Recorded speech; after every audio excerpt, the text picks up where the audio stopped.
On souffre tous de biais cognitifs. Et qu'est-ce que c'est qu'un biais cognitif ? C'est une distorsion, finalement, de l'information. Donc, c'est une altération du jugement. Mais il y a des gens qui sont d'autant plus sensibles à ça.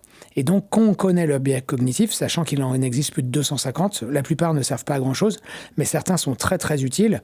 Il suffit de jouer dessus. Donc, moi, ce que j'utilise le plus, ça reste le biais de clôture cognitif, qui est un des plus puissants quand je dois jouer dessus. Le biais de clôture cognitif, qu'est-ce que c'est ? Il y a des personnes qui ne supportent pas l'incertitude ambiante. Et donc ça crée un état d'inconfort. Et donc, pour réduire justement cet inconfort, qu'est-ce qu'ils vont faire ? Face à un problème ultra complexe, que personne ne peut comprendre, voilà, eh ben, ils vont apposer une solution ultra simpliste. Voilà. Et ça leur permet d'évacuer les choses.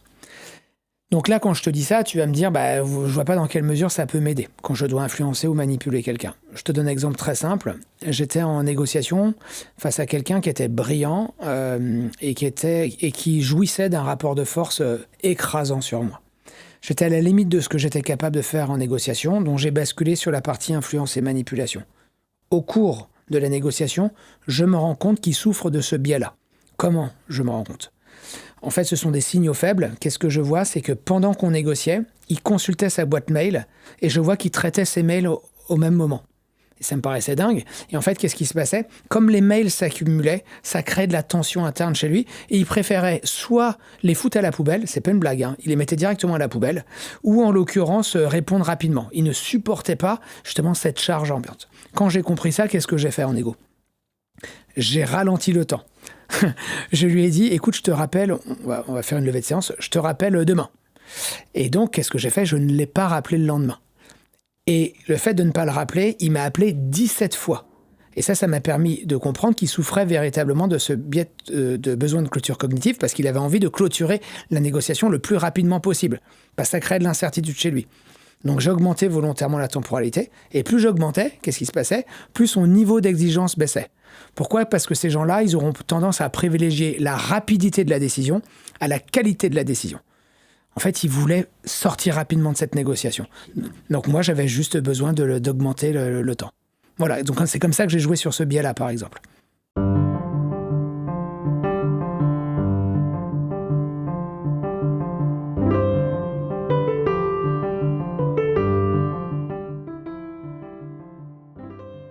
Tout ce que vous croyez savoir sur l'influence et la manipulation est sans doute erroné. Qu'est-ce que c'est l'influence ? Qu'est-ce que c'est la manipulation ? La manipulation est-elle toujours négative ? Comment on fait ? Comment ça fonctionne ?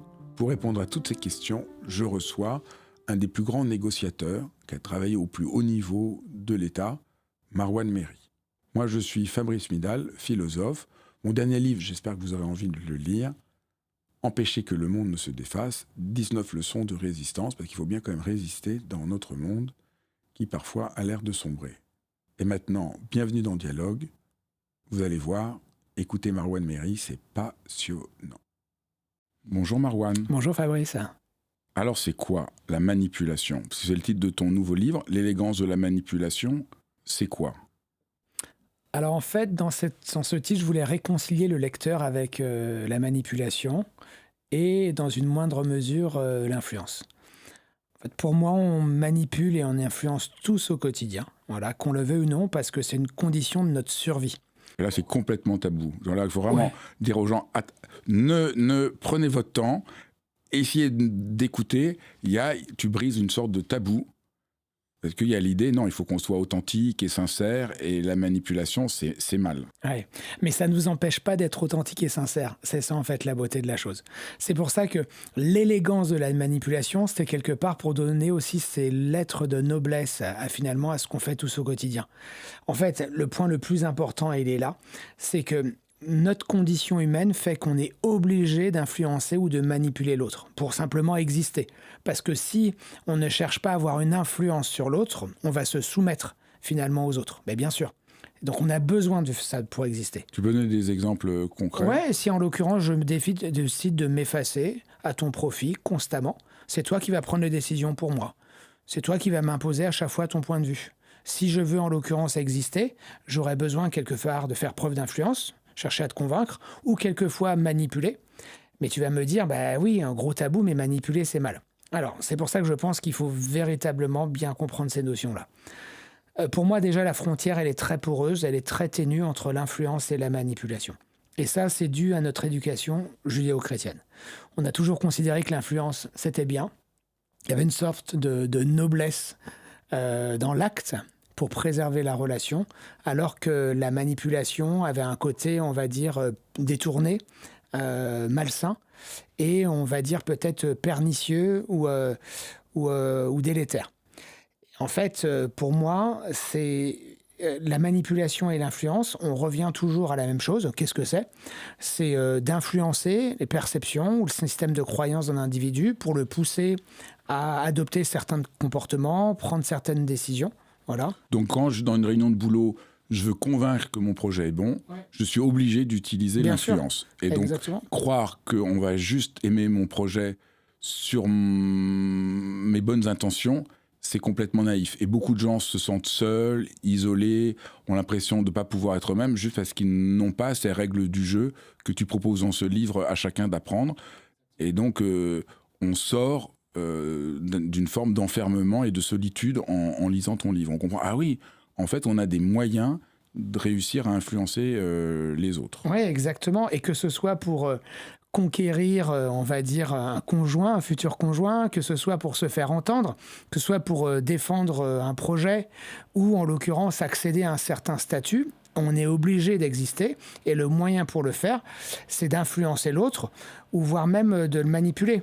Mais le problème, c'est que quand je dis manipuler, pour reprendre ton terme tabou, on va se dire, bah non, mais c'est mal. Le problème, c'est qu'on passe souvent de l'un à l'autre sans même s'en rendre compte. Quand, par exemple, un enfant prétend être malade ou prétexte être malade pour pas aller à l'école... Moi, j'ai fait ça. Bah oui, bah donc t'as manipulé. Et... Non. Mais si. Ah. Et quand... J'aimais pas aller à l'école et j'ai beaucoup fait ça. Ah, bon ben voilà. Et malheureusement, tu vas le manipuler. Pourquoi ? Parce que tu vas le pousser à tirer une conclusion qui est fausse. Encore une fois, quand par exemple tu vas orienter ton CV d'une certaine manière, 90% des CV dans le monde sont surévalués. Donc ça veut dire que les gens s'attribuent des compétences ou des diplômes qu'ils n'ont pas. Il y a une grosse étude qui a été réalisée sur ce sujet-là. Et donc on est d'accord que tu vas manipuler le recruteur pour orienter sa perception, puisque finalement tu vas déformer quelque peu la réalité. Donc encore une fois, ce qui est intéressant, c'est qu'on influence et on manipule tous au quotidien. Mais pour moi, ce qui nous permet d'être alignés, de rester soclés, notamment d'avoir une certaine éthique, ça reste quand même l'intention derrière tout ça. Finalement, derrière ce geste technique, qu'on va vouloir influencer quelqu'un, le convaincre, voilà, il ne faut pas oublier l'intention derrière tout ça. Si on cherche à tromper l'autre pour prendre l'ascendant, évidemment, on pourra plutôt associer ça de la manipulation. Mais si c'est pour œuvrer pour un intérêt supérieur qui est bénéfique, on va plutôt associer ça à de l'influence. Mais on manipule tous et on influence tous au quotidien. Donc ça, je peux le dire. Parce que les gens qui me connaissent, je t'invite parce que je suis absolument convaincu, en te connaissant, en te lisant, que tu parles de la manipulation d'un point de vue tout à fait éthique, parce que tu dis même, c'est très fort, renoncer à influencer, à manipuler, c'est laisser aux autres le pouvoir de décider pour vous. Donc au fond, on pourrait croire au début, avec ton livre L'élégance de la manipulation, oulala, ce type est du côté de l'ombre, mais en fait non, tu veux aider les gens qui osent pas, les gens qui connaissent pas, les gens qui sont influençables, les gens qui sont manipulables. Grâce à ce livre, ils vont retrouver un peu de pouvoir et une manière un peu de se débrouiller. Donc au fond, au début, on pourrait croire que tu es du côté de l'ombre, mais tu es quand même une sorte de bienfaiteur. En lisant ton livre, on se dit « Ah !» Mais au fond, je peux y arriver. Mm-hmm. Tu démystifies, au fond, la manipulation. Tout à fait, tout à fait. Je cherche à ce qu'on se réconcilie avec elle. Parce que ça fait partie, encore une fois, de notre condition humaine. Et on en a besoin pour avancer. Parce il existe des relations interpersonnelles, finalement, qui unissent ou désunissent les personnes. Ton livre est assez révolutionnaire dans la manière, dans l'approche que tu as. Il se trouve que voilà, par mon métier, j'ai lu tous les livres qui existaient, les principaux livres qui existaient sur le sujet. Il y a quelque chose de vraiment très nouveau, très, très précis. Et tu m'as confié que tu avais quand même hésité avant de rendre public tous les mécanismes de la manipulation. Pourquoi tu as hésité? Qu'est-ce qui t'a fait quand même oser franchir le cap de rendre public le résultat de décennies de travaux? Oui, alors c'est vrai que la partie influence ou / manipulation, ça fait maintenant près de 30 ans que je m'en sers dans mon métier de négociateur. Et encore une fois, même si l'éthique m'anime profondément, j'ai besoin d'agir sur les perceptions des gens. Et en fait, j'ai toujours voulu dans ma vie pousser les curseurs au maximum, notamment quand j'avais des niveaux d'opposition tellement élevés. Je me suis dit, comment je vais réussir à retourner cette personne? Je souffre d'un rapport de force défavorable, notamment sur des négociations, professionnelles. Comment je vais réussir à faire la différence? Donc, j'ai beaucoup travaillé sur moi, j'ai beaucoup travaillé sur les mécanismes psychologiques et je me suis rendu compte que par moments, ce que je pouvais utiliser sur certains était reproductible sur d'autres. Donc, j'ai commencé à nommer ces techniques et tout ça, j'ai fait ça dans l'ombre. Pourquoi? Parce que je me suis dit, il faut quand même que ça ne tombe pas entre de mauvaises mains.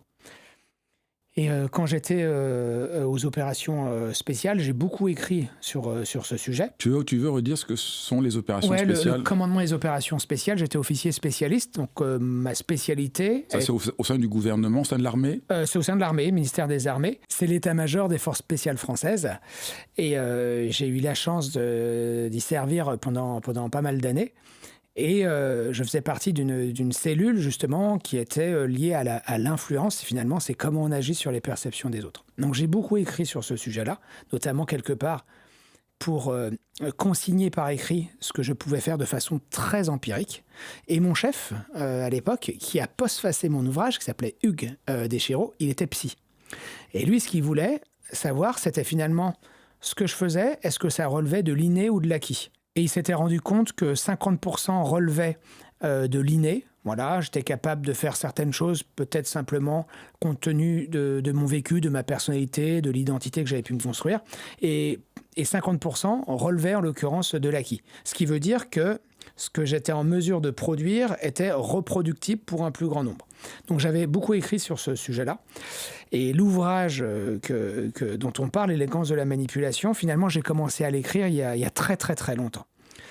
Et je me suis dit, est-ce que effectivement je le rends public ou pas? Et donc ça, c'est un conflit que j'ai entamé face à moi-même. Et en fait, tu vois, j'ai eu 50 ans le 29 septembre, voilà.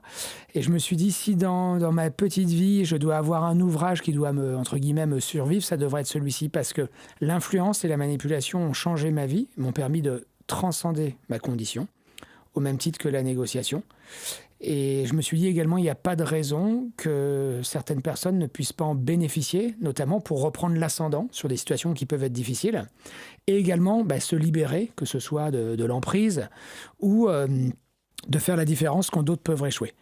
Et donc, et puis comme tu le disais, j'avais lu pas mal d'ouvrages comme toi sur l'influence et la manipulation, qui posaient véritablement les bases, et j'ai beaucoup appris de ces ouvrages-là, mais là je voulais aller beaucoup plus loin. Finalement, quand il existe un niveau d'adhésion à une croyance qui est très forte, je me suis rendu compte que certains ouvrages existants ne me permettaient pas d'obtenir les résultats que je voulais. Donc cet ouvrage, en fait, j'ai mis pas mal de secrets. Voilà, c'est pour que ça me survive, on va dire. Moi, j'ai l'impression que la singularité de ton livre, sur les autres livres, c'est que tu décris pas seulement ce qui a été un peu fait, les mécanismes sociaux de manipulation, mais tu apprends à rentrer dans la tête de la personne. Tu montres qu'au fond, si on veut réussir à influencer et manipuler l'autre, il faut parier pour la relation. Il faut entrer dans la relation, il faut rentrer dans sa tête. Et je crois que ça, c'est l'aspect peut-être le plus novateur. Enfin, moi, j'ai jamais vu cette approche. Ça ressemble pas à ce qu'on connaît. C'est pas à proprement parler de la psychologie, c'est pas de la psychologie sociale qui existait. C'est vraiment quelque chose de complètement autre et qui est à la fois très évident une fois qu'on le dit, mais auquel on n'a jamais pensé. Est-ce que tu es d'accord que manipuler, c'est rentrer dans la tête de l'autre? Oui, tout à fait. Si je dois décrire le terme que j'utilise, terme générique ou général, ce serait de la psychologie opérationnelle. Tout ce que je livre dans cet ouvrage est basé de mon expérience terrain. Il y a des choses qu'on est capable de labelliser parce que la science est capable de l'expliquer, donc ce qui fait que finalement les techniques restent reproductibles au plus grand nombre. Pour moi, ce qui est déterminant, c'est d'être capable de comprendre la structure mentale de l'individu. À partir du moment où on est capable de comprendre cette structure mentale, il est beaucoup plus simple d'activer des leviers d'action, notamment pour induire un changement chez une personne. Et c'est, je dirais, c'est tout à la fois la beauté et les secrets que je veux révéler également dans cet ouvrage, c'est que finalement, comment on va rentrer, non pas se mettre à la place de l'autre, parce que malheureusement, ce ne sera pas suffisant, c'est comment véritablement on va comprendre les mécanismes à l'œuvre pour ensuite, quelquefois, les modifier. Quand je dois briser une croyance, quand je dois fissurer un dogme, quand je dois déloger une valeur sacralisée, évidemment, ça nécessite beaucoup d'expertise. Comprendre la condition humaine, pourquoi on est perméable, et ensuite, après, comprendre les mécanismes et les outils qu'il faut utiliser en fonction de tout ça. Et si on ne connaît pas ces outils, malheureusement, oui, on voit que la personne, par exemple, a des discours très radicaux, mais si on ne sait pas les briser, malheureusement, on reste limité. Et l'ouvrage répond justement à ça. Peut-être pour rendre les choses très concrètes, tu peux donner des exemples de croyances que tu essayes de briser, tout ce que tu as donné, pour qu'on voit à quel point la manipulation, ça peut vraiment nous rendre service. Oui. En fait, ce qui est important de comprendre avant tout, c'est le degré d'adhésion à la croyance. En fait, nos actions, elles sont dictées par nos croyances. Au quotidien, tout ce qu'on peut faire est dicté par nos croyances. C'est très simple de savoir quel manteau ce matin tu vas mettre quand tu vas sortir de chez toi parce que tu penses qu'il va faire beau. Ton enfant, par exemple, c'est de le laisser pleurer la nuit parce que tu considères que ça va l'aider à s'endormir tout seul. Voilà. Ou bien, moi, j'ai une de mes meilleures amies qui vient du Sud. Et elle ne met pas de crème solaire alors qu'elle est ingénieure parce qu'elle considère qu'elle n'en a pas besoin. Tout ça, encore une fois, toutes nos actions sont dictées par nos croyances. Comme d'écouter ce podcast en croyant ou en espérant, en l'occurrence, qu'il soit à la hauteur de ce qu'on peut espérer. Donc tout ça, c'est dicté par tout ça. Et en fait, ce qu'il faut véritablement comprendre, c'est le degré d'adhésion à la croyance. Et donc, il y a des gens qui ont des avis, il y a des gens qui ont des opinions, il y a des gens qui ont des convictions, il y a des gens qui ont des certitudes, il y a des gens qui ont des valeurs et il y a des gens qui ont des dogmes. Et en fonction du degré d'adhésion à la croyance, on ne va pas utiliser les mêmes outils. Donc pour faire simple, un avis, par exemple, c'est simple à retourner. C'est ce que j'appelle un post-it mental. C'est très simple à retourner. Si par exemple, toi, tu penses que, j'en sais rien, que ce vin est trop cher, et que je te montre que finalement, il est bien moins cher que tu l'imaginais, tu vas dire « Ah oui, Marwan, je n'avais pas pensé ». Donc là, effectivement, la preuve, notamment par l'exemple, te permet de le voir. Maintenant, les sujets les plus intéressants, c'est quand les gens ont des convictions ou des valeurs ou des dogmes. Et là, c'est beaucoup plus difficile à agir dessus. Et c'est pour ça qu'il faut comprendre la structure mentale de l'individu et comprendre surtout, dans un premier temps, son degré d'adhésion à la croyance. Parce qu'en fonction de ce qu'on comprend, on va calibrer l'outil en conséquence. Donc en fonction, en l'occurrence, du degré d'adhésion à la croyance, on va calibrer l'outil en conséquence. Donc par exemple, si je veux convaincre dans mon boulot que mon projet est bon, en fait, il faut que je vois quel est le degré de croyance qui font que les autres disent non. Et si je comprends, voilà, mais pourquoi, comment, quelle est la croyance ou le dogme, je vais pouvoir trouver les bons arguments pour être entendu. Exactement. Et donc on voit bien là que, on l'a tous vécu, que juste donner des raisons pour convaincre ne suffisent pas, que des fois manipuler, ça veut dire là dans ce cas-là, comprendre pourquoi l'autre dit non, quelle est la logique pourquoi il dit non. Et donc on voit que derrière le mot manipulation, c'est aussi respecter, comprendre la logique de l'autre. Exactement. On ne cherche pas finalement à le convaincre du contraire, parce qu'en fait, tout ça serait stérile, ça ne fera que cristalliser des tensions. Si tu as des certitudes qui sont très fortes quant au projet, par exemple, que je souhaite lancer, et tu me dis non, mais c'est nul et j'en suis certain, et je me trompe pas, si j'essaie de te convaincre du contraire, on est d'accord que je vais simplement m'opposer à tes résistances. Parce qu'à partir du moment où quelqu'un ne t'écoute plus, il ne t'entend plus. Donc en fait, tout ça ne va faire que, je me répète volontairement, cristalliser les tensions. Et toute la difficulté, c'est qu'une fois que j'ai compris, en l'occurrence, que tu avais une certitude, c'est comment je vais réussir à la déloger. Et c'est là où, en fait, on va rentrer dans des techniques soit d'influence ou de manipulation. Encore une fois, on peut le nommer comme on le souhaite, mais moi, mon projet doit passer. Non pas que je vais te forcer la main, c'est que finalement, comment je vais induire le changement chez toi sans pour autant provoquer de conflit. Et ce qui est important, encore une fois, c'est de calibrer la technique en fonction du degré d'adhésion à la croyance. Donc, si je refuse l'influence et la manipulation, dans l'idée un peu naïve que j'ai qu'il faut dire la vérité et être sincère, non seulement je vais, la plupart du temps, ne pas être respecté, perdre mes moyens, ne pas réussir à faire les choses, et je vais être dans le conflit. Exactement. Donc c'est soit l'un, soit l'autre. On a bien décrit la première attitude. Voilà, je suis sans moyens, sans force, je me sens seul, je me sens pas reconnu, parce qu'au fond, je veux pas comprendre la règle du jeu des êtres humains. Ou alors, je suis dans le conflit, et c'est pour ça que c'est tout à fait...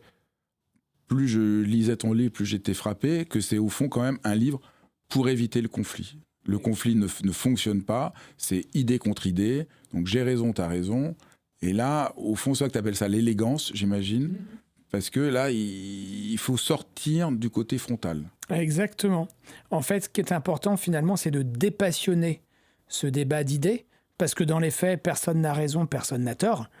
Moi, dans mon métier, je suis souvent face à des gens qui sont tout-puissants, qui sont capables de m'imposer leur point de vue. Et finalement, comment j'arrive à fissurer des certitudes ou des convictions qu'ils peuvent avoir, tout en préservant la relation. Pourquoi je dois préserver la relation ? Parce que malheureusement, j'ai besoin d'eux. Parce qu'ils sont tout-puissants. Et je souffre d'un rapport de force défavorable. Et également, si on projette également ce paradigme dans nos relations interpersonnelles, très classique, c'est pareil. Quand on n'est pas d'accord avec son conjoint ou avec ses enfants, on a besoin de cette relation, puisqu'on grandit avec eux. Et donc, si on ne crée que du conflit ou à l'inverse, on se soumet à l'autre, malheureusement, on ne va pas aller bien loin. Et finalement, on va s'effacer au profit des autres. C'est pour ça que, pour reprendre tes termes, c'est que derrière cette élégance de la manipulation, c'est comment on arrive à obtenir ce qu'on souhaite, tout en préservant ce lien.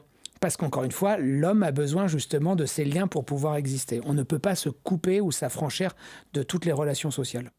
Pour rentrer dans la manipulation, il faut rentrer dans les vulnérabilités de l'être humain.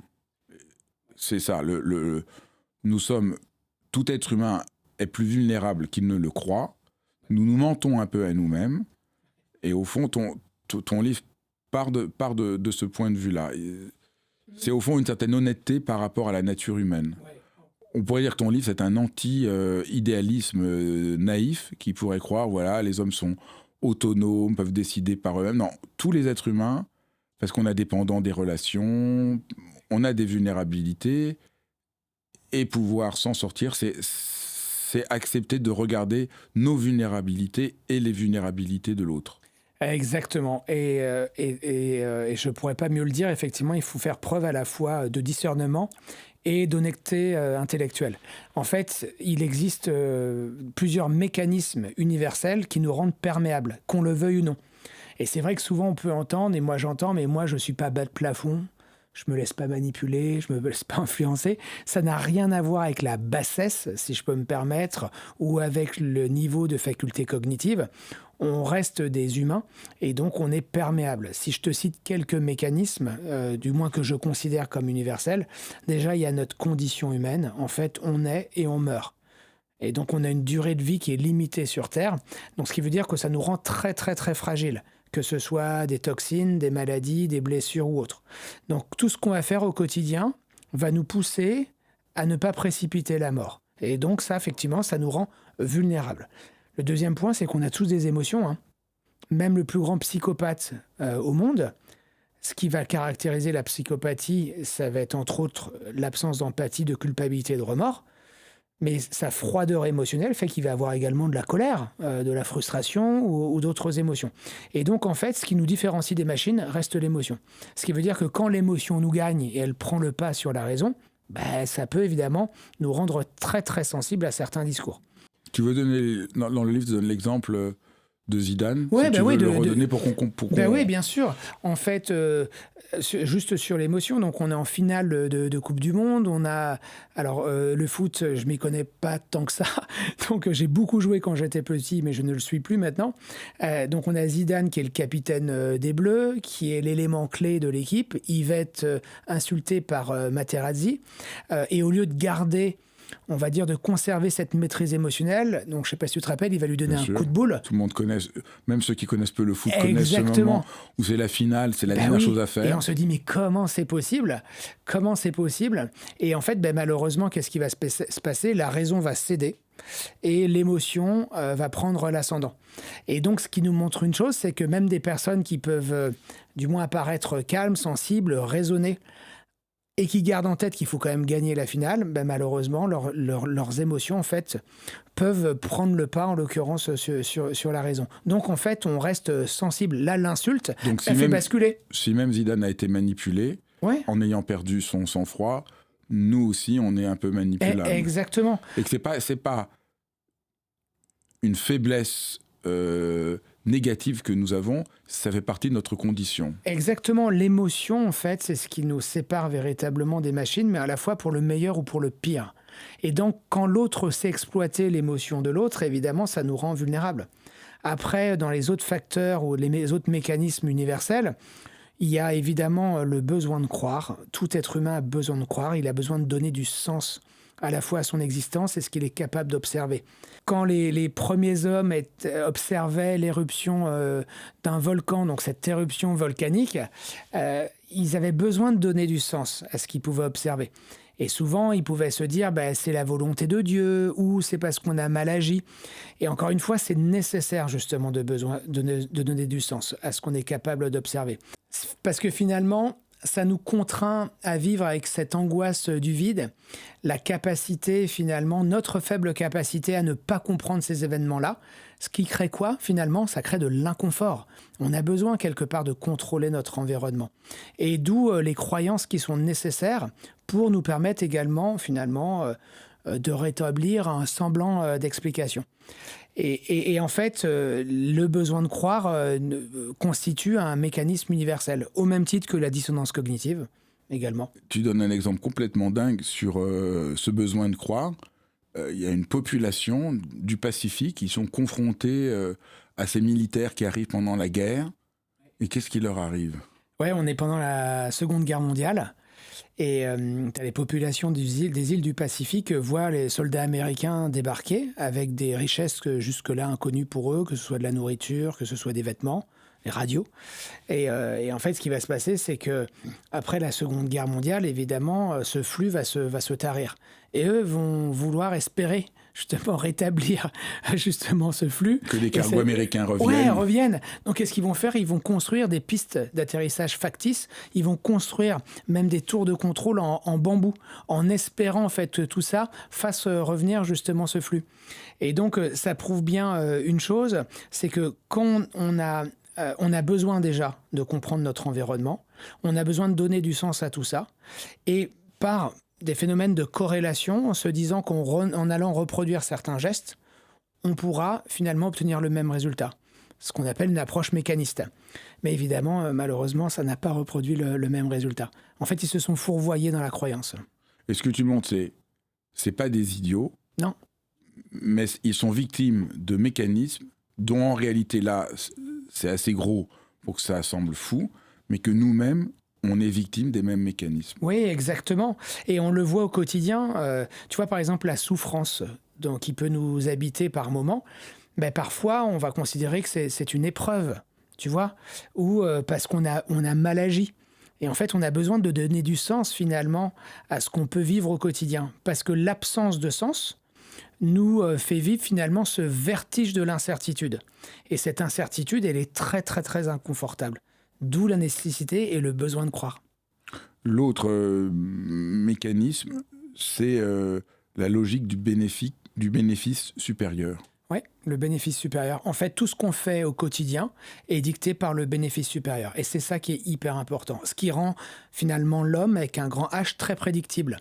Que ce soit, par exemple, le choix d'un paquet de gâteaux dans un supermarché, que ce soit le choix d'une voiture, d'un conjoint. En fait, tout ça va être dicté par le bénéfice supérieur. C'est-à-dire, c'est de se dire, si je choisis ça, je considère que mon futur va offrir un niveau de prédictibilité beaucoup plus élevé. Je sais qu'en l'occurrence, je vais choisir ce paquet de gâteaux parce que je préfère le goût. Ou parce que je choisis celui-ci parce qu'il est moins cher. Je choisis cette personne-là parce que je vais me sentir en sécurité. Je choisis cette personne-là parce qu'elle correspond aux besoins que j'attends. Et en fait, c'est toujours cette logique de bénéfice supérieur qui va dicter nos choix. C'est ça qui nous anime. et en quoi ça devient une vulnérabilité? En fait, c'est que ça nous rend très, très prédictibles. Parce que si, par exemple, je connais, en l'occurrence, ce qui t'anime profondément, et comme c'est le bénéfice supérieur en fait qui va te pousser à poser un acte, voilà, il suffit que je te présente pour que tu me conçoives et que tu me regardes différemment. Je te donne un exemple très très simple. Tu rêves d'atteindre un certain statut social, voilà, qui est ton bénéfice supérieur. On est d'accord que si je fais en sorte que tu y parviennes, par le principe de redevabilité, tu vas me regarder différemment. Voilà, je vais anticiper en l'occurrence ton besoin qui est dicté par le bénéfice supérieur. C'est pour ça que plus tu connais quelqu'un, plus c'est simple d'agir sur lui. L'autre point, c'est la quête de cohérence interne. Oui, donc ça c'est déterminant. Je dirais que c'est même encore plus fort que le besoin de croire. En fait, il faut arrêter de penser que l'homme est un être parfaitement rationnel. Au-delà de nos émotions qui peuvent parfois altérer notre réalité, on souffre tous de dissonance cognitive. Nos actions sont conditionnées constamment par des petits arrangements avec nous-mêmes. Donc, je m'explique. Donc, la dissonance cognitive, c'est quoi ? Finalement, c'est le conflit entre, en l'occurrence, une action ou un comportement qu'on va avoir et des valeurs ou bien des croyances qu'on proclame. Et dès lors qu'il y a un petit conflit, ça va créer de l'inconfort chez nous. Et cet inconfort, on va chercher à le combler. Donc pour réduire cette dissonance cognitive, souvent on va se raconter des belles histoires. Et donc moi j'ai une image que j'adore, c'est celle des Simpsons. Ce dessin animé que je trouve qui est génial. Et donc Lisa, donc c'est la plus petite fille, donc il y a une image qui l'illustre très bien. Elle est en train de couper une côte d'agneau. Donc elle va poser un acte. Voilà. Et en fait, tout d'un coup, elle s'arrête dans son mouvement. Pourquoi ? On voit une petite bulle qui apparaît et à ce moment-là, on voit un agneau qui est tout mignon. Et elle se dit « Comment je peux faire ça ?» Donc là, ça crée un conflit entre finalement manger la côte d'agneau et puis le mal qu'elle pourrait faire. Et ça, personne n'aime vivre avec tout ça. Donc qu'est-ce qu'elle va faire ? Pour rétablir sa cohérence interne, elle va se raconter une belle histoire. Elle peut se dire, par exemple, de toute façon, il est mort, autant que je le mange. Ou bien elle va se dire... ma mère m'a toujours dit que dans la viande, il y a des protéines, donc j'en ai besoin. Ou bien ce que, par exemple, ma femme pourrait se dire, je suis sûr qu'il est issu d'une filière responsable. Voilà. Donc ça donne finalement du sens à l'action, voilà, ce qui nous permet de corriger cette cohérence interne. Et en fait, on souffre tous de dissonance cognitive. Quand tu passes un entretien et tu échoues, la facilité, c'est de se dire quoi ? Finalement, c'était pas pour moi. Ou bien, j'ai pas aimé le recruteur. Et donc, alors que non, vous avez échoué. Mais comme psychologiquement, c'est destructeur, c'est difficile à accepter, on va faire un rejet de la responsabilité sur quelqu'un d'autre. Et on a tous tendance à faire ça. C'est terrible. Ouais. Ce qui fait de nous des humains. Et le dernier, c'est l'économie des ressources. Oui, l'économie des ressources qui a cette vertu évolutionniste. En fait, les premiers hommes sur Terre, en fait, avaient pour nécessité de s'imposer des quotas, dans le sens où, effectivement, quand ils devaient parcourir des longues distances, sachant que la nourriture n'était pas abondante, ils devaient à chaque fois calibrer, en l'occurrence, que ce soit leurs besoins, les décisions qu'ils pouvaient prendre. Et en fait, l'homme s'est construit comme ça, et le corps également, c'est que si on doit aller du point A au point B, on choisira toujours le chemin le plus court. C'est normal pour économiser ses ressources. Et de toute façon, on est conditionné dans ce sens-là. Si tu dois faire un détour, c'est parce qu'il y a un bénéfice supérieur. Parce que tu as une récompense ou parce qu'il y a une coupe à gagner ou ce genre de choses. Mais en fait, tout ce qu'on va faire au quotidien est en l'occurrence conditionné par notamment ce besoin d'économiser nos ressources. C'est pas pour autant qu'on est fainéant, rien à voir avec tout ça, mais encore une fois, on est capable de supporter un nombre d'efforts limités. Donc, en l'occurrence, on va économiser nos ressources. Ce qui nous rend évidemment très, très, très perméables à la manipulation et à l'influence. Si moi, je te promets quelque chose qui te permet d'économiser tes ressources, un ascenseur au lieu d'un escalier, on est d'accord, un GPS au lieu de lire une carte, voilà, ce sera plus simple pour toi de l'accepter. C'est pour ça que les innovations se sont imposées très très rapidement dans notre quotidien, parce qu'elles servent à combler justement ce besoin d'économie de ressources. Donc quand tu veux manipuler quelqu'un ou l'influencer, tu essaies de faire comme ça une radiographie. Ouais. Voilà, quelle est la puissance de sa fragilité, quelles sont les émotions. Donc tu essaies d'analyser chacun de ces points. Exactement. Je me dis que de toute façon, ils seront universels à tout le monde. Si par exemple, moi, je cherche à t'influencer, Fabrice, je sais que tu souffriras de ces 6 mécanismes de perméabilité dont je viens de te parler. Après, il y aura peut-être des facteurs qui sont aggravants en fonction de ta personnalité, en fonction du contexte. Il y a des choses qui peuvent jouer ton état physique, ton état psychologique, qui peuvent d'autant plus aggraver ta perméabilité. Donc ça, j'ai besoin de comprendre tout ça. Et après, je vais essayer de comprendre également des vulnérabilités qui te sont propres. Mais ces vulnérabilités qui sont propres, elles proviennent tous de ces mécanismes universels. Mais comment je fais pour les repérer chez l'autre ? Je sais qu'ils sont chez l'autre, mais comment j'en fais un atout ? Bon là, d'accord, je comprends. Ouais. Et comment je réussis à en faire un atout pour réussir à t'influencer ?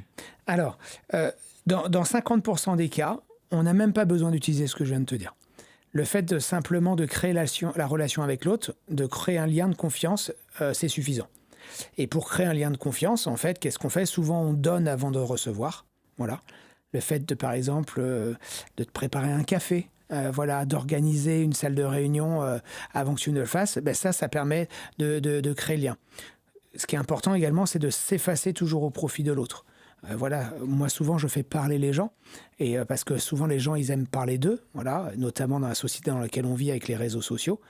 Donc je fais en sorte que les gens se sentent à l'aise pour baisser ses sécurités intérieures. Ensuite, il y a tout ce qui est lié également à l'art de la présence. On le sait, ça marche très très bien. Le charisme qui n'a rien à voir avec la beauté ou quoi que ce soit.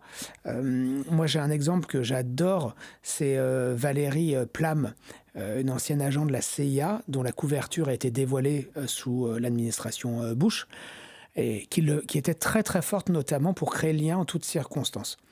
Et en fait, je ne sais pas si tu connais cette histoire, elle est passionnante. Donc pendant plus de 20 ans, elle menait des opérations dites clandestines liées à la prolifération nucléaire. Donc elle était sous légende, personne ne connaissait véritablement son métier, sauf son mari. Et un jour, qu'est-ce qui s'est passé ? Son mari, il s'est fendu d'une tribune dans la presse en disant qu'il n'y a jamais eu d'armes de destruction massive en Irak. Donc la guerre qu'on a provoquée en Irak, était basée sur des éléments spécieux. Donc l'administration Bush a vu tout ça, ils se sont vengés, ça a été très vertical dès le lendemain. Ils ont révélé l'identité réelle de sa femme, avec sa photo, dans la presse.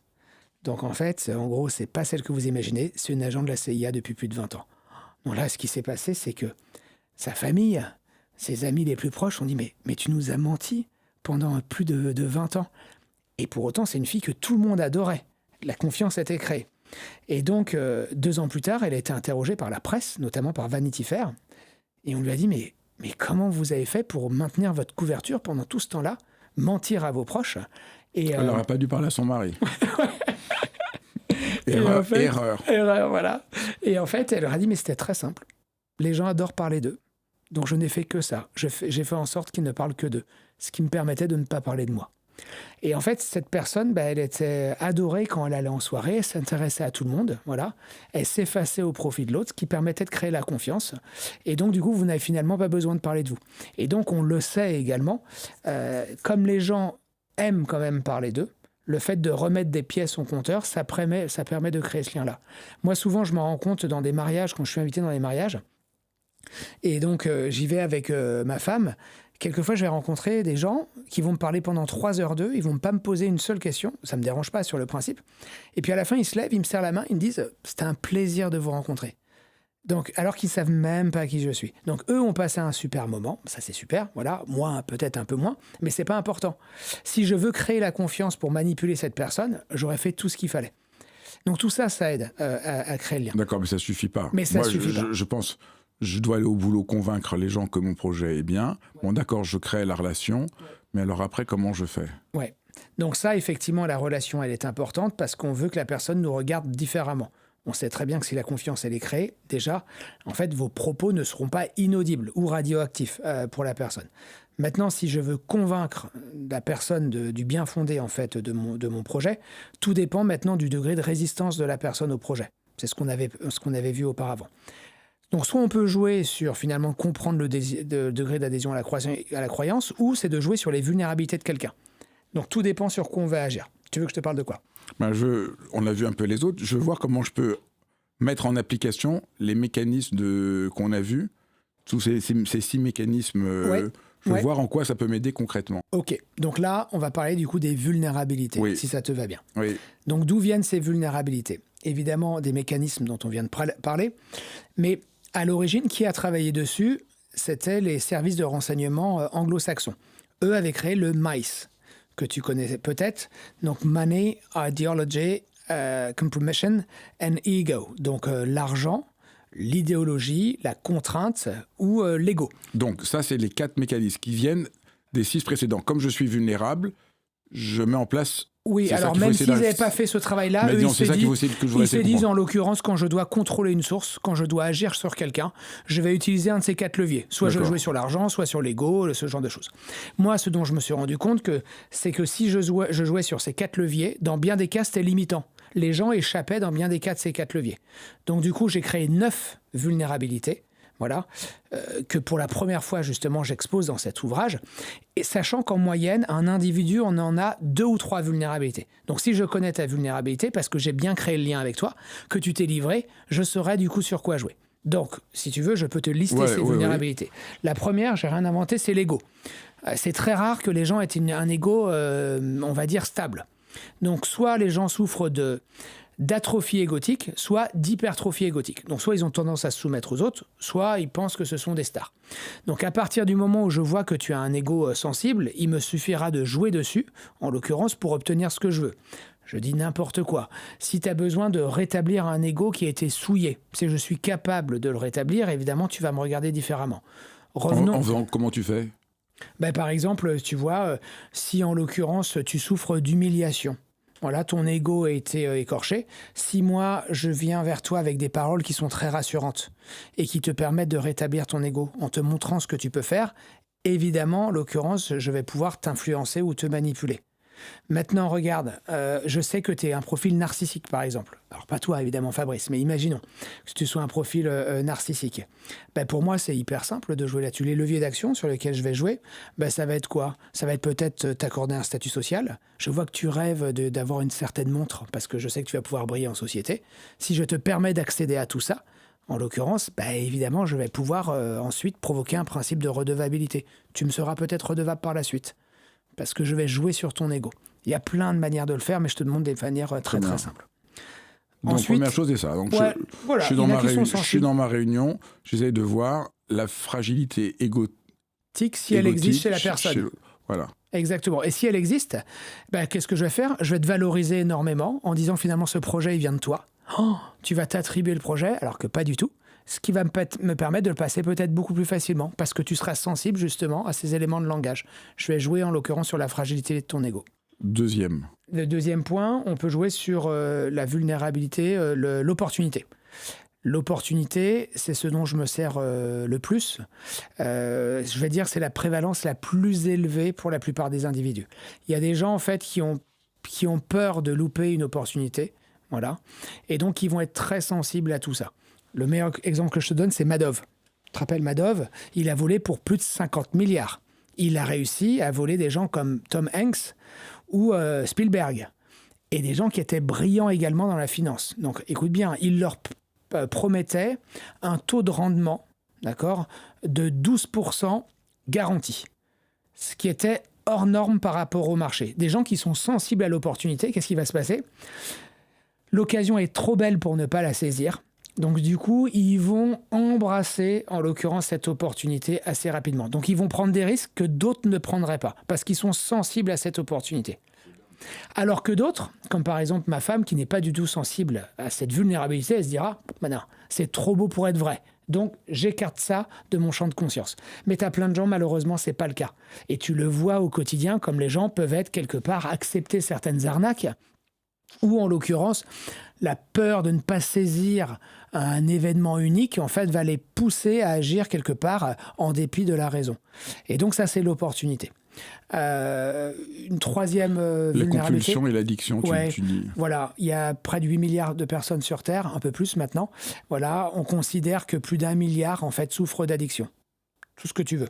Soit au jeu, voilà, soit sexuel, soit lié à la nourriture, la boulimie.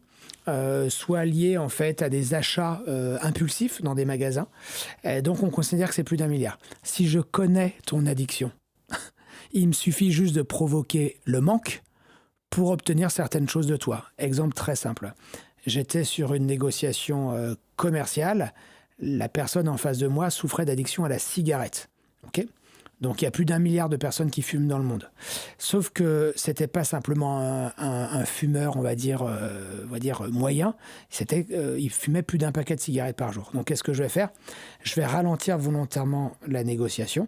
Et lui, je vois juste une chose, c'est qu'il veut faire une pause pour aller fumer. Donc je ralentis d'autant plus la temporalité. Et je vois, il trépine d'impatience. Donc je lui dis, si tu veux, on peut faire une pause. Là, il se lève, et au moment où il se lève, je dis, juste avant la pause, on pourrait juste régler peut-être ce petit différend. Donc qu'est-ce qu'il fait? Il fait, oui, pas de problème, je suis d'accord avec toi.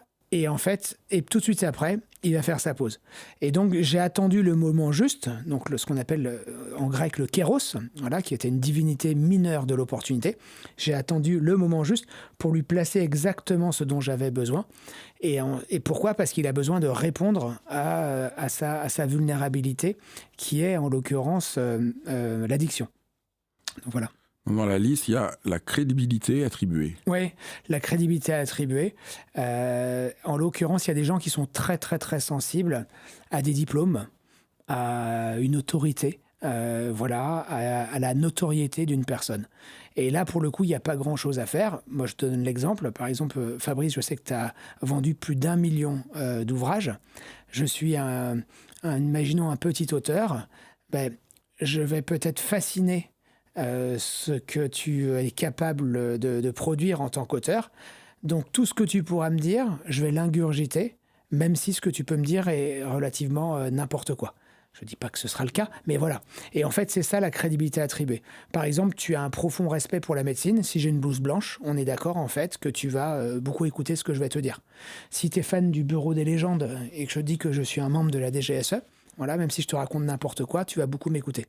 Donc tu vas attribuer une compétence, voilà, ou une crédibilité à une institution ou une personne, simplement par la représentation que tu peux en faire. Voilà. Et ça, quelquefois, évidemment, on a un statut qui nous permet justement de faire la différence.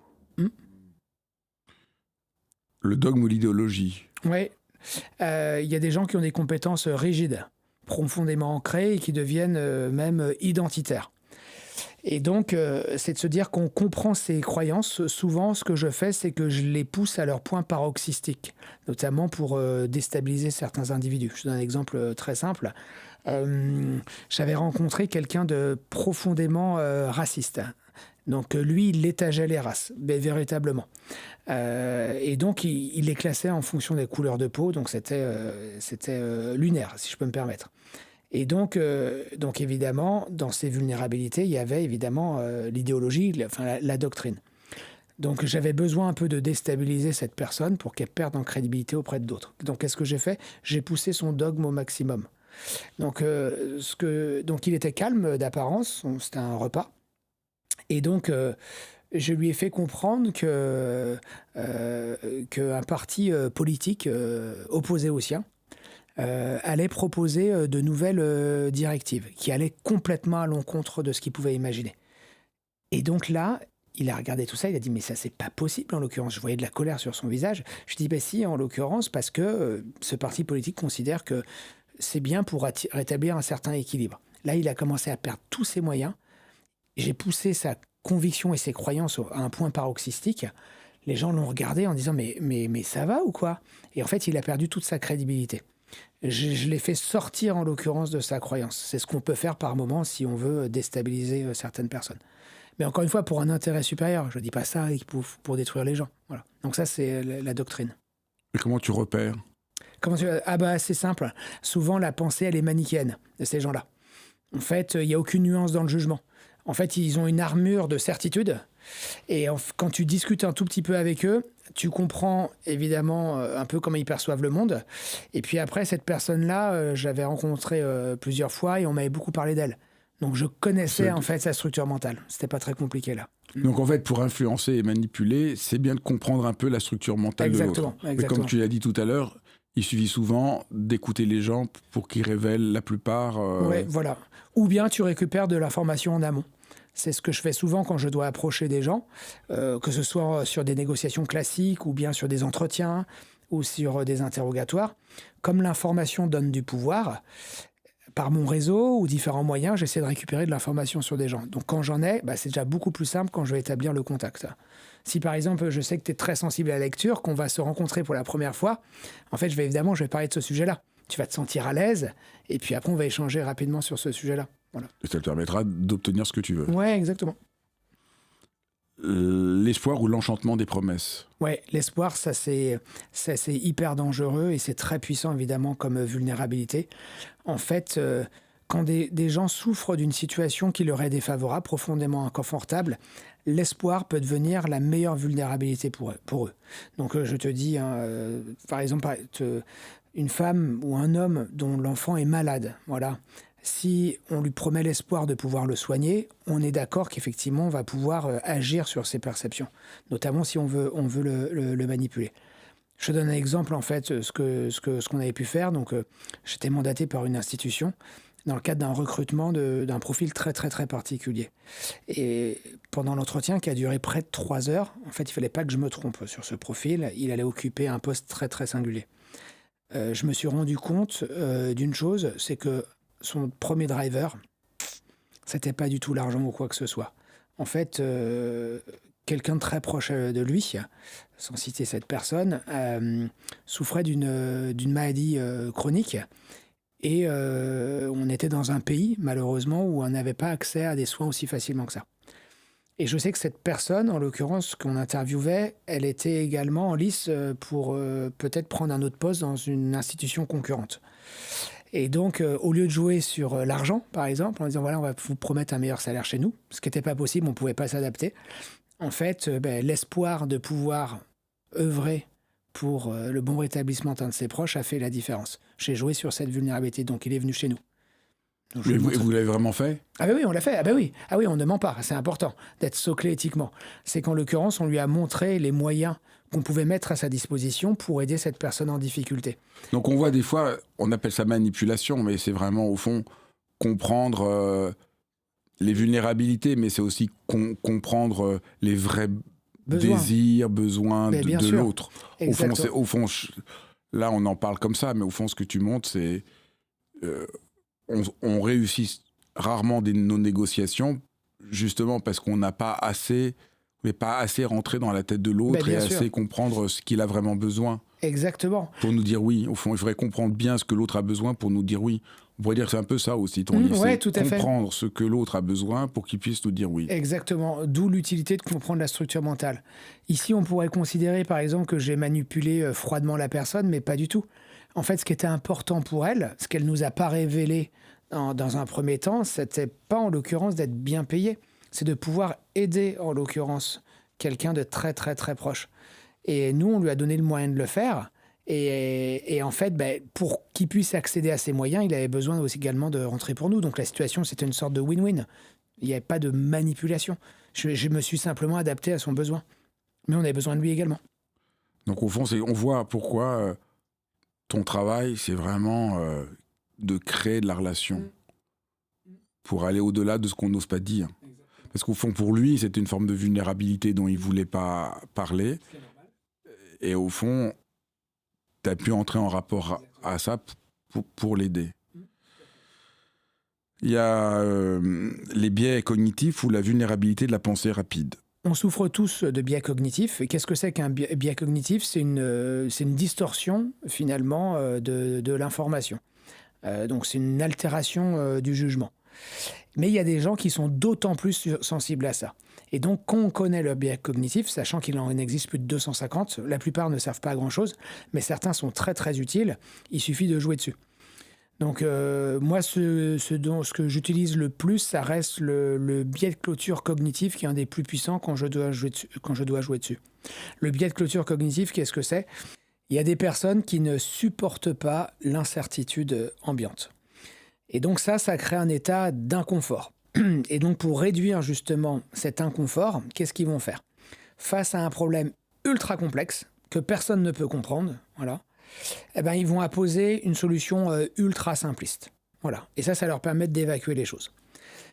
Donc là, quand je te dis ça, tu vas me dire, je vois pas dans quelle mesure ça peut m'aider quand je dois influencer ou manipuler quelqu'un. Je te donne un exemple très simple. J'étais en négociation face à quelqu'un qui était brillant et qui jouissait d'un rapport de force écrasant sur moi.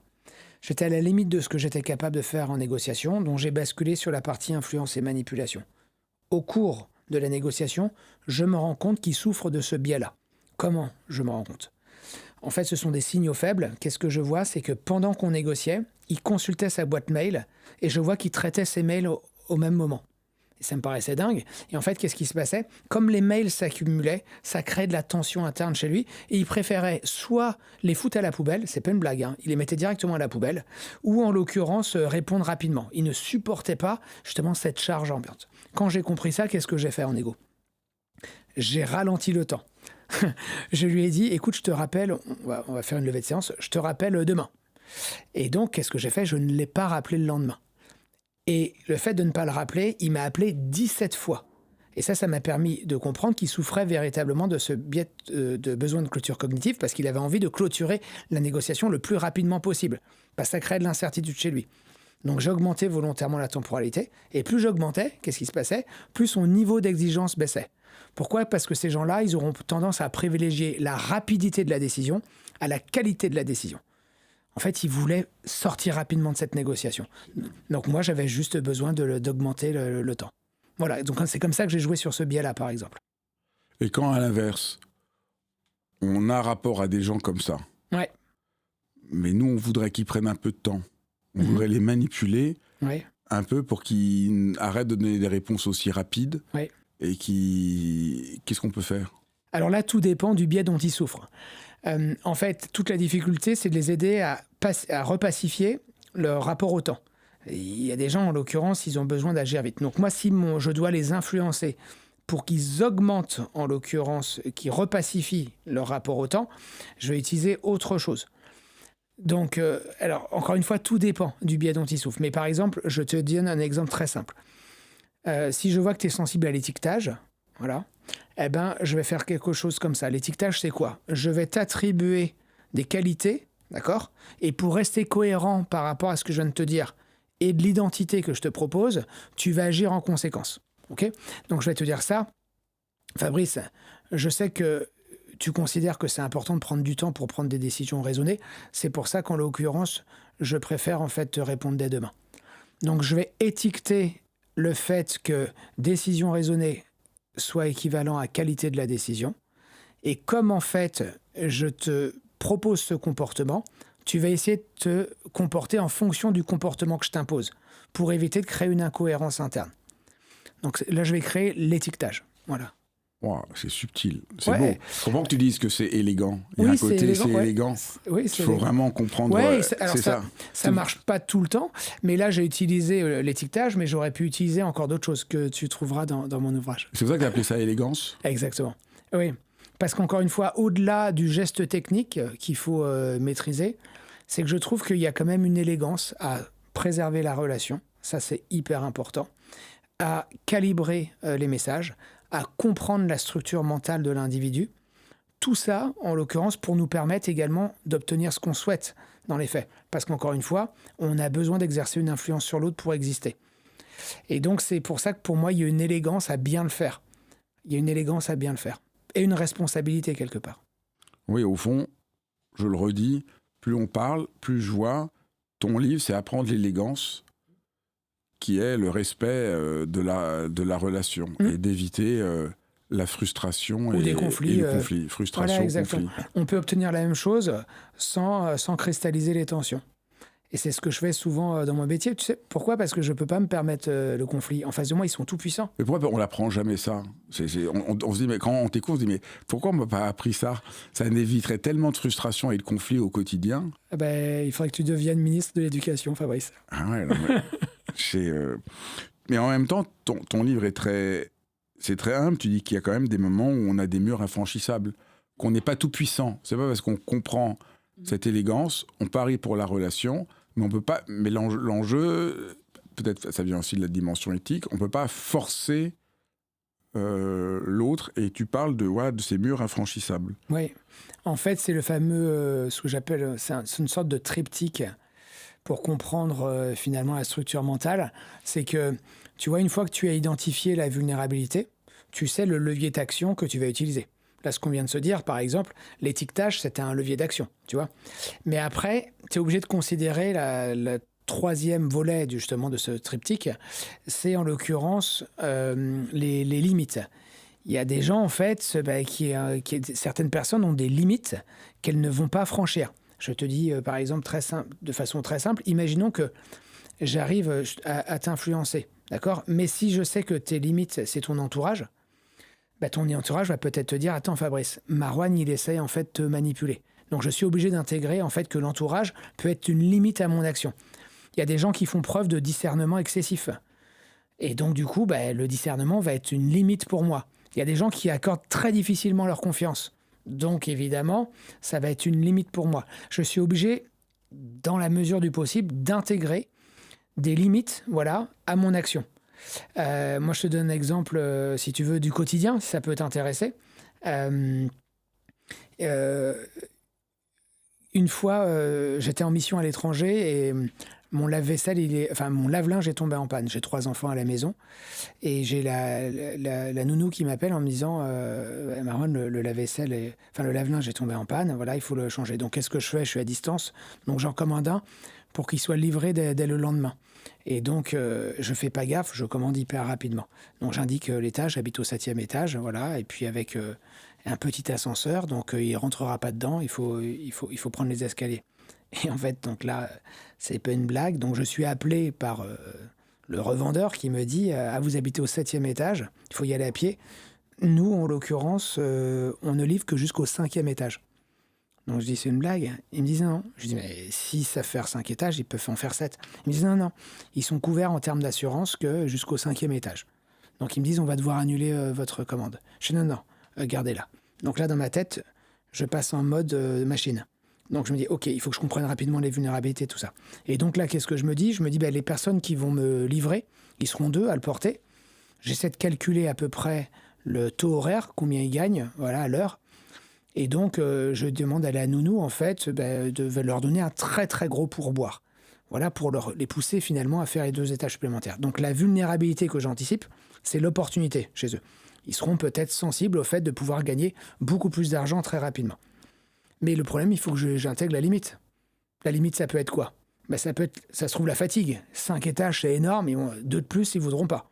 Ou bien, ils sont assurés jusqu'au 5e étage. S'ils font 2 étages de plus... ils ont peur, en l'occurrence, de se mettre en marge, en l'occurrence, des règles qui sont imposées par l'entreprise, ils vont le refuser. Donc, tu vois, je suis obligé d'intégrer ces limites-là. Donc, je me suis dit, de toute façon, je suis à l'étranger, je prends un risque. Donc, la nounou les a attendus au 5e étage. Elle leur a donné un gros pourboire, plus que ce qu'ils gagneraient en quelques heures. Tout de suite, ils ont accepté. Et ils ont repris, ils sont montés au 7e, ils ont repris l'ancien, et puis voilà. Et donc, je joue sur la vulnérabilité parce que je suis bloqué à l'étranger. Et la vulnérabilité et l'opportunité, mais je suis obligé d'intégrer également les limites. Et si les limites étaient très dures, s'il avait dit « Ah non, on est assuré que jusqu'au 5e, on refuse », là, la limite l'aurait emporté sur la vulnérabilité. Donc, c'est ça, les limites. Il faut essayer de les anticiper tant qu'on peut. C'est clair. C'est clair. C'est clair. Et en fait...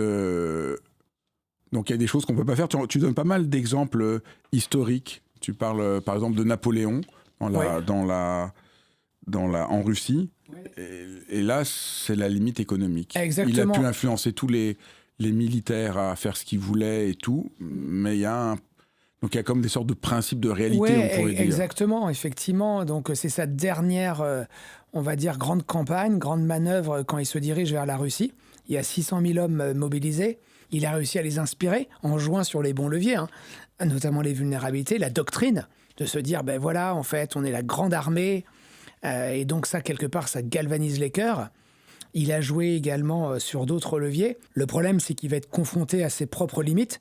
Il y a un coût opérationnel à cette manœuvre pour parvenir jusqu'à Moscou, qui font que les hommes vont être épuisés, ils vont être fatigués, ils vont être malades. Et ça, si ça n'est pas anticipé, il vous restera presque plus d'armée une fois que vous allez arriver sur place. Donc on va dire qu'il s'est peut-être mépris sur sa capacité à pouvoir projeter son armée jusque là-bas. Donc ça qui est très beau, c'est-à-dire tu montres l'élégance de la manipulation, mais tu inclus qu'elle n'est pas toute puissante. Exactement, elle ne l'est pas. Et que c'est ça l'erreur, c'est de croire qu'on a un très grand manipulateur et donc on peut tout réussir à faire. Ce serait trop simple. Donc à la fois il y a la dimension éthique et à la fois il y a la dimension, il y a le mur du réel qui fait qu'on ne peut pas tout forcer. Tout à fait. Dans le livre, tu rends ça très concret en montrant comment on peut décrypter la structure mentale de l'autre en posant des questions. Donc tu ramènes ça vraiment, tu donnes vraiment beaucoup d'outils très concrets. On ne va pas rentrer dans tout le détail, mais il y a presque une sorte d'IRM de la personnalité avec des questions. Ouais. Est-ce que tu peux juste en donner quelques-unes? Oui, bien sûr. Pour montrer que voilà, comment on a vu tout l'arrière-plan théorique des mécanismes, mais une fois qu'on commence à les comprendre, ça change complètement le rapport qu'on a aux autres. Et donc, ça débouche sur ces questions. Ouais, exactement. Donc souvent, les questions auxquelles je vais chercher à répondre, je te donne juste quelques-unes. La première question, ça va être ses motivations réelles. Derrière une posture affichée, voilà, quelle que soit la personne qu'on peut rencontrer, il faut comprendre les motivations réelles, le besoin profond. Si je te donne un exemple, par exemple, frappant, c'est la prise d'otage de Munich en 1972 pendant les JO. Donc tu as des Palestiniens qui ont pris en otage des athlètes israéliens. Et écoute bien leur demande, ils demandaient la libération de 236 prisonniers politiques, avant midi. Sinon, ils exécutaient les otages. Et en fait, ce qu'il faut bien comprendre, ça c'est un principe de base, c'est qu'il est très très très rare pour que la position soit équivalente aux motivations réelles. Et la motivation n'était en aucun cas la libération des otages, mais était la cause palestinienne. Ils cherchaient avant tout à profiter de la tribune médiatique des JO pour qu'on parle de leur cause. Donc pourquoi je te dis ça, c'est qu'à chaque fois que je peux rentrer en contact avec quelqu'un, quand il va m'exprimer certaines choses, mon job, c'est à chaque fois d'aller au-delà de ce qu'il peut afficher pour essayer de comprendre le besoin réel. Ça, c'est pas facile. Parce que souvent, les gens sont même pas toujours conscients. Et donc ça, c'est un point... Moi, je vois dans la vie, ça, c'est très souvent le cas. Les gens te disent, voilà mon moteur, voilà ce que je veux. Et moi, combien je rate de négociations parce que je n'arrive pas. Oui, exactement. C'est toute la difficulté parce que, comme tu le disais, quelquefois, ils n'en ont pas conscience. Ou quelquefois, ils ne veulent pas les révéler parce qu'ils perdraient la face ou ils perdraient en crédibilité. Ou ils ne le savent pas tout à fait eux-mêmes. Oui, ils ne le savent pas tout à fait eux-mêmes. Et comment tu fais ? Alors là, c'est difficile. Là, il faut prendre la casquette négo. En l'occurrence, c'est comment tu vas recueillir de l'information à leur insu. Donc, ça passe entre autres par le questionnement, évidemment. Si, par exemple, je dis n'importe quoi, tu vas me dire « Non, monsieur Méry, mais moi, je ne veux pas collaborer avec vous. En l'occurrence, je ne veux pas collaborer avec vous. Ou je ne souhaite pas échanger avec vous. » Je dis « Très bien. Juste, est-ce que je peux me permettre de vous poser une petite question ?»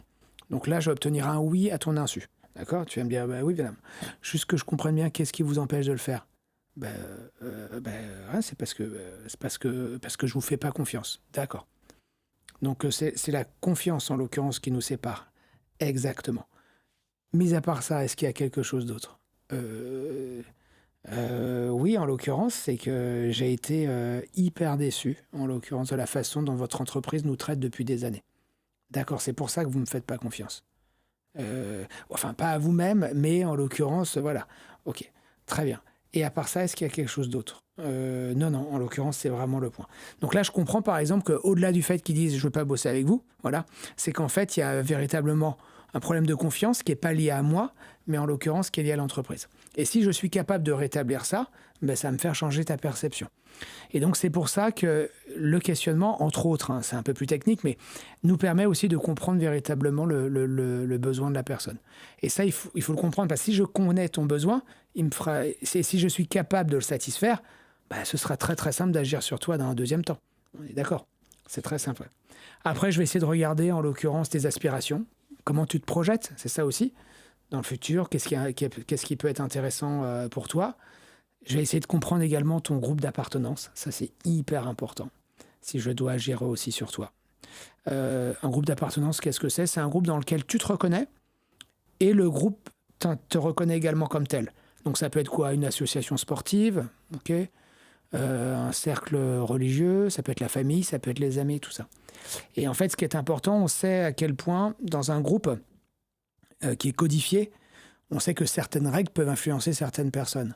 Si par exemple, tu es fan du PSG, par exemple, voilà, bon, je doute, mais je te dis ça comme ça. Et si je connais à peu près les codes qui régissent en fait ce groupe d'appartenance, ce sera plus simple pour moi de jouer dessus. Donc évidemment, je ne vais pas parler de Marseille. Je parlais du PSG, des victoires récentes, voilà. Donc j'ai besoin de comprendre également le groupe dans lequel tu te sens à l'aise, tu es reconnu comme tel et les gens te reconnaissent également comme tel.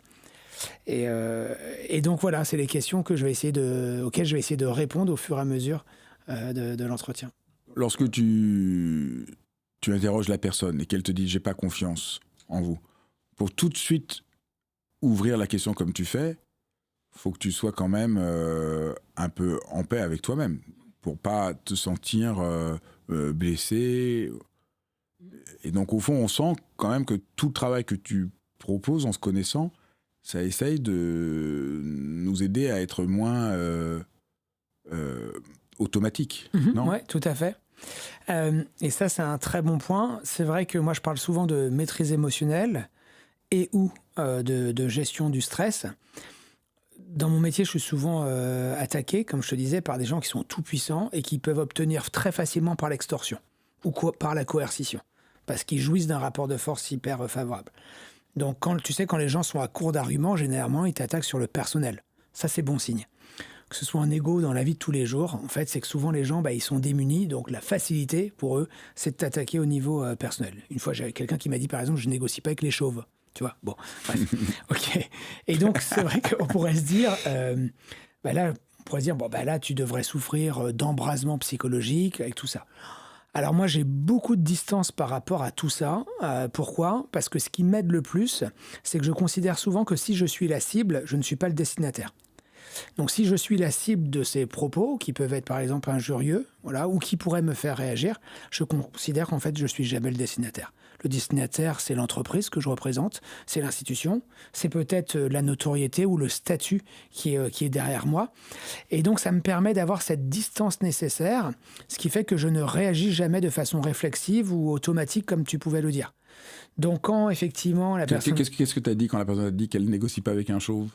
Ah, tu veux que je te raconte ? Donc ça, C'était passé à côté de Bordeaux. Et donc, il m'avait dit, donc moi, moi, je négocierai pas avec un chauve. Du coup, je lui ai dit, OK, très bien. Juste que je comprenne bien, en fait, qu'est-ce qui vous dérange sur le sujet. Il me dit, non, j'aime pas les chauves. Je fais, d'accord, très bien. Donc, alors, mis à part ça, est-ce qu'il y a quelque chose d'autre ? Il me dit, non. Je suis d'accord. Je dis, très bien. Du coup, si je porte une perruque, vous serez d'accord pour parler avec moi ?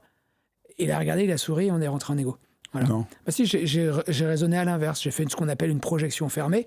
Je lui ai dit, du coup, si je porte une perruque, est-ce que du coup, vous serez d'accord pour me parler ? Et il a rigolé, j'ai utilisé l'humour parce que la personne en face de moi n'était pas un profil paranoïaque. S'il était parano, comme les paranos sont insensibles à l'humour, ça n'aurait pas fonctionné.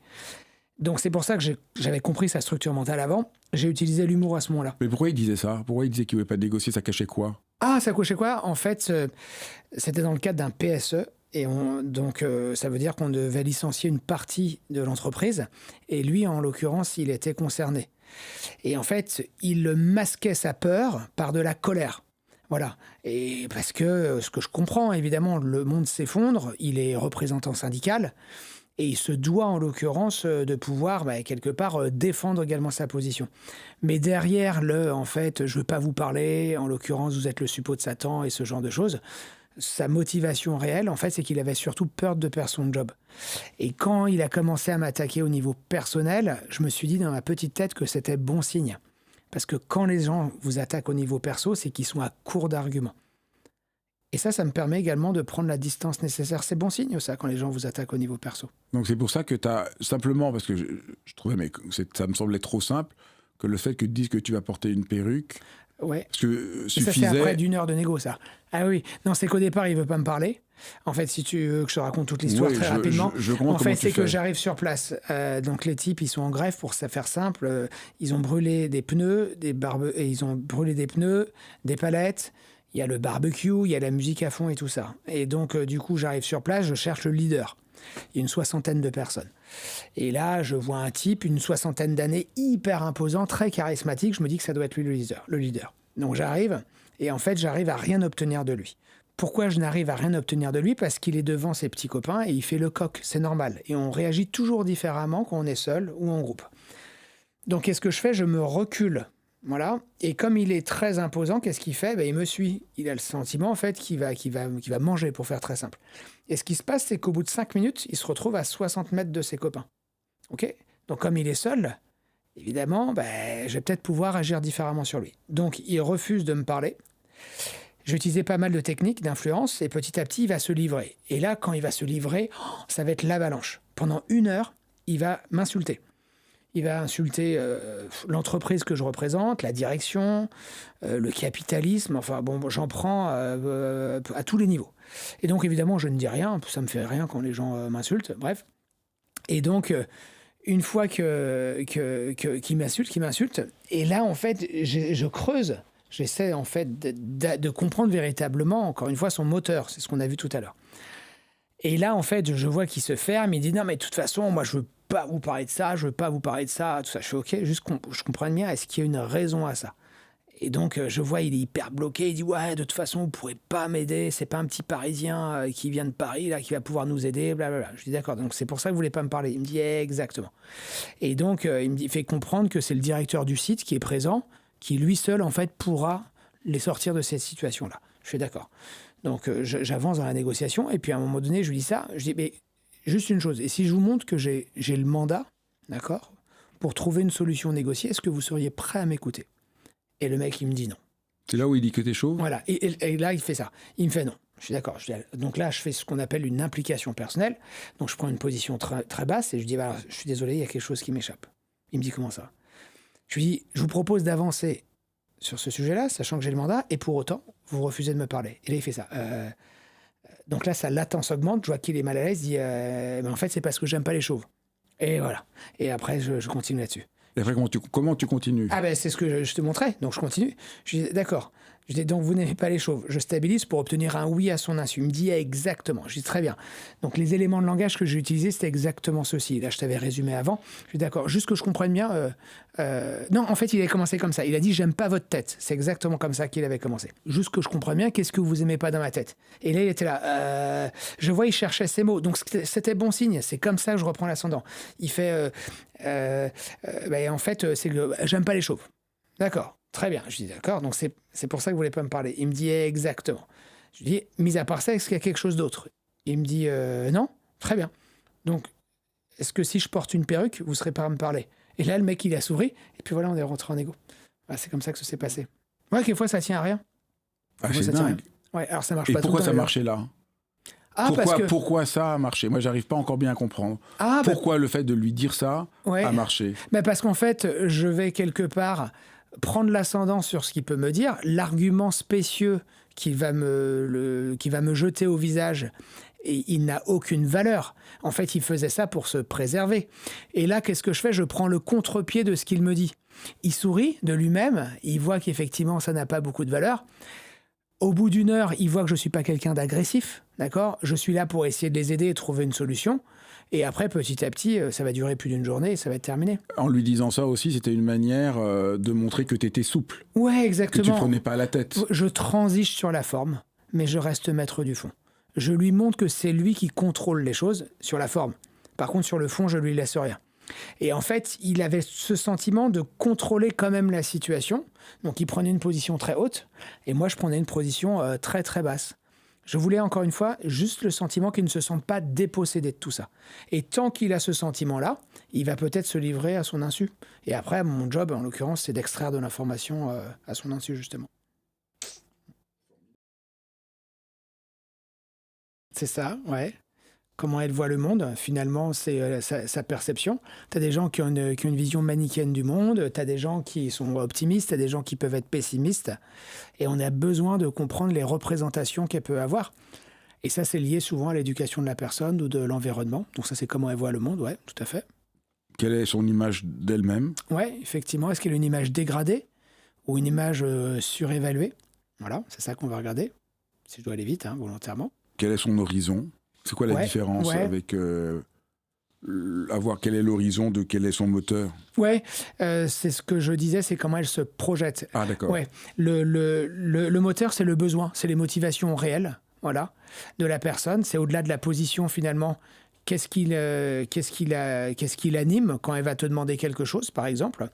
Alors que l'horizon, c'est comment elle se projette, tu vois, 3, 5, 10 ans, qui n'a rien à voir avec la motivation réelle. C'est, en gros, ce sont ses aspirations. Voilà.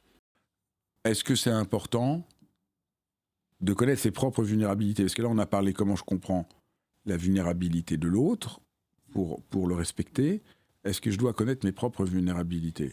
C'est hyper important. Les 9 que je cite dans l'ouvrage, quand je te disais qu'on en a en moyenne 2 ou 3, voilà, certains en ont même jusqu'à 9. Alors, ils sont encore plus perméables que n'importe qui. Moi, j'ai fait ce travail sur moi et je l'ai également fait auprès de mes propres équipes. Non pas pour se prémunir totalement, mais pour savoir à quoi on sera encore plus sensible si on devait exposer à justement des personnes qui chercheraient à nous manipuler ou nous influencer. Donc sur les 9 dont je te parle, moi je connais mes vulnérabilités. Je peux t'en dire une par exemple, ouais. C'est l'opportunité. Non pas que je suis opportuniste, mais en l'occurrence, comme moi j'ai un esprit assez entrepreneurial, je suis toujours sensible à des opportunités. Et donc quelquefois, effectivement, mon niveau de discernement pourra décliner quand pour d'autres, il ne déclinera pas. Parce que je me dis, il y a une super opportunité, ce serait bête de ne pas la saisir. Alors non pas que je sois parfaitement débile en disant j'ai accepté tout et n'importe quoi, mais je serais plus sensible que les autres. Et en fait, le fait de le savoir, à chaque fois qu'on me propose des opportunités, si tu veux, mon degré de vigilance, il augmente énormément. Donc finalement, ça me permet de compenser en fait cette vulnérabilité. Donc c'est hyper important de faire ce travail sur soi. C'est pour ça que celles et ceux qui seront amenés à lire l'ouvrage, je les inviterai également à cartographier leur propre vulnérabilité. Ça nous permet également d'évoluer un peu plus sereinement dans la contre-manipulation. Et donc c'est vraiment par ces questions-là, entre autres, ouais, que j'ai une chance de mieux comprendre la structure mentale. Et en fait, on voit bien, là, plus je t'écoute, plus je me dis, quand j'ai raté certaines négociations, mais voilà, moi, avant de te connaître, tout ça, j'aurais même pas dit le mot négociation, mais souvent, c'est parce que je me suis appuyé juste sur le fait, mais puisque j'ai raison, ça devrait marcher. Et en fait, c'est très frappant. Ça ne marche pas. Ouais, il faut transcender cette notion. C'est vraiment tellement déconcertant. Le nombre de fois où, dans mon boulot d'éditeur, j'essayais de montrer tout ce que j'ai était tellement logique, raisonnable, appuyé, et ça marche pas. Et en fait, ça marche pas parce que les gens sont pas rationnels et qu'on veut pas l'admettre et que partir de là, c'est ça qui change tout. Et là, en plus, tu parles de négociation qui peut avoir une portée transactionnelle. Mais en fait, dans toutes les relations interpersonnelles qu'on vit, en fait, du quotidien, avec notre famille, nos amis ou autres, c'est exactement les mêmes ressorts. Quand on doit agir sur quelqu'un, si je connais finalement son moteur, comment elle se voit elle-même, ses aspirations, son groupe d'appartenance, ce sera 10 fois plus simple pour moi de créer la confiance. Et puis également de pouvoir l'influencer dans un deuxième temps. Si je sais exactement ce qui se passe dans ta tête, c'est beaucoup plus simple pour moi d'activer les bons leviers. Donc on voit que c'est ça qui est paradoxal. C'est plus on avance, plus on voit que la meilleure manipulation, c'est celle qui respecte l'autre. Exactement. En fait, encore une fois, je ne suis pas là pour tordre le bras de quelqu'un. Il y a souvent des gens, et tu le disais bien, qui n'ont même pas conscience finalement de ce qu'ils sont. Si moi je suis capable d'éclairer leur propre jugement et ensuite d'agir dessus, non seulement en fait je vais pouvoir à la rigueur obtenir ce que je veux, mais sans pour autant qu'ils travestissent ou qu'ils aillent à l'encontre de leurs besoins profonds. C'est tout. Je crée une sorte d'alignement. Moi, j'espère que ça donnera envie à tout le monde de lire ton livre, qui vraiment dévoile vraiment comment nous fonctionnons, nous, les êtres humains, sans trop le savoir. Eh bien, merci infiniment. Merci beaucoup, Fabrice. C'était un plaisir. Merci d'avoir suivi cet épisode de Dialogue. C'est vraiment un vrai merci, parce que c'est vraiment précieux que vous ayez vu cet épisode jusqu'au bout, que ça vous parle, parce que je fais ça pour vous. Donc c'est vraiment un échange. Et je suis vraiment conscient aujourd'hui qu'autour de Dialogue, il y a véritablement une communauté de gens pour qui prendre soin du monde, prendre soin de soi, prendre soin des autres compte beaucoup. Et c'est vraiment merveilleux de voir qu'on est ainsi une communauté. Alors n'hésitez pas à partager, à liker. Ça a l'air de rien, mais c'est vraiment très important. Ça participe d'une sorte de contagion heureuse dont notre monde a bien besoin. Je vous embrasse et je vous dis encore une fois merci.